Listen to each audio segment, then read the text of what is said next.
Bonjour les créatifs du bocal, et ben nous revoici pour une nouvelle création, enfin bon, un petit décor. Donc c'est un décor récifal, c'est dans un anneau. Bon, déjà un anneau de belle taille puisqu'il fait 210 litres.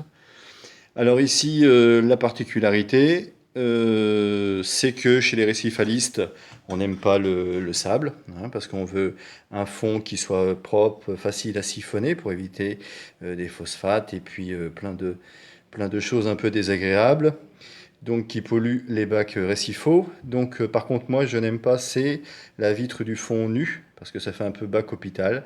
Je trouve qu'on est loin de la réalité d'un beau récif, hein. Moi j'aime bien toujours me rapporter par rapport donc au milieu naturel, puisque j'essaie de reconstituer des biotopes naturels en mousse EPU plus résine. Donc ici j'ai décoré donc la vitre du fond, voilà, tout simplement une plaque qui est sablée, hein. Ici, j'ai créé donc un plateau pour les pierres vivantes afin que la sédimentation tombe au fond et soit facile à récupérer, soit par siphonnage ou simplement par le brassage.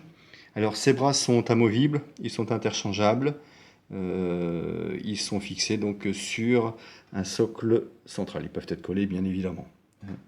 Voilà, donc ici le dessous du plateau. Voilà. Donc il y a suffisamment de place pour qu'il y ait une bonne circulation. Ensuite, il est suffisamment ajouré, voilà, pour pas qu'on ait de problème de zone de stagnation.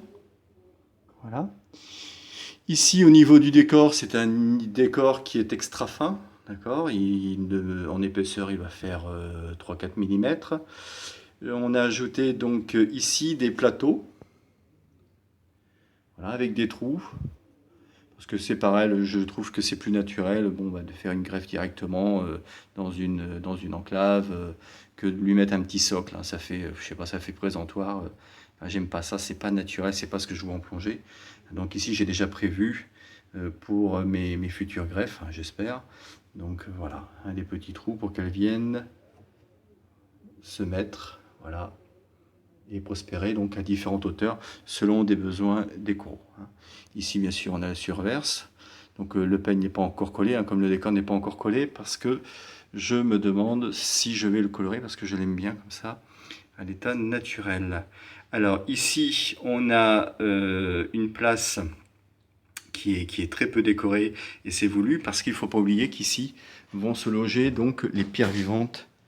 Donc il faut absolument qu'il n'y ait pas d'éléments de décor qui viennent prendre de la place inutilement et qui m'empêchent de mettre mes pierres vivantes, hein.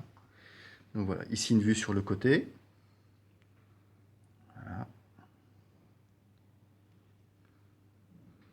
Donc ici il y a 4 couches de résine, c'est sablé avec un sable de corail, donc ça peut résister à beaucoup d'animaux qui pourraient venir ronger ou s'attaquer au décor.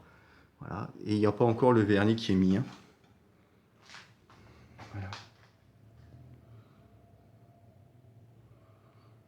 Donc ici, donc quand je disais que ici c'est interchangeable, on peut peut-être en enlever une, si j'y arrive. Voilà, voilà. Ils ne sont pas encore collés, voilà. Voilà, donc un élément de décor. Alors ce qui est sympa, c'est que bien sûr, si on a des renforts, donc c'est plus facile à venir mettre dans son bac le décor, parce que je travaille à l'extérieur. Voilà, tout simplement. Et puis si on a envie de changer, parce que voilà, on a une autre pierre, voilà, il est encore temps de le coller à la dernière minute, ou de ne pas le coller, parce qu'à force, je peux vous dire que ça, ça tient bien. Alors, au niveau de la coloration, alors j'ai des couleurs sympas, j'ai des couleurs un peu plus flashy, voilà. Donc après, toute une question de goût, voilà. Donc ça, c'est mes dernières réalisations aussi.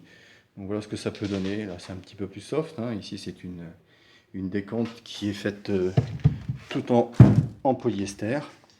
Voilà.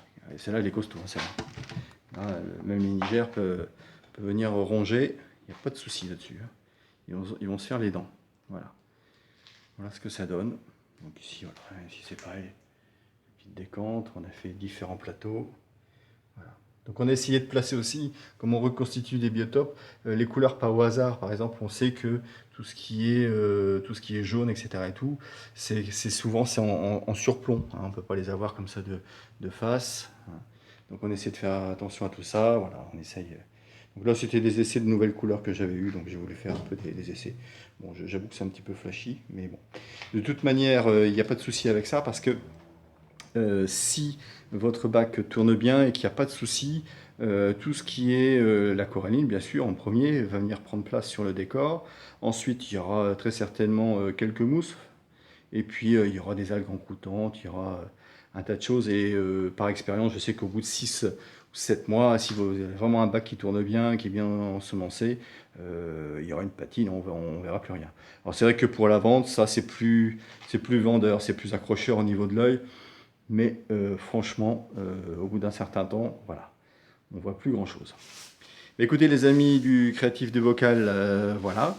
J'espère que ce petit tuto vous a plu. J'attends toujours vos petits commentaires, vos petits tutos, vos petites astuces, vos bricolages. Je sais que c'était le mois d'août, donc beaucoup d'entre vous étaient partis en vacances.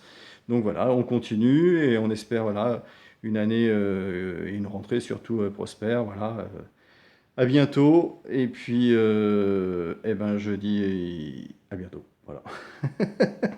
Allez, salut à tout le monde.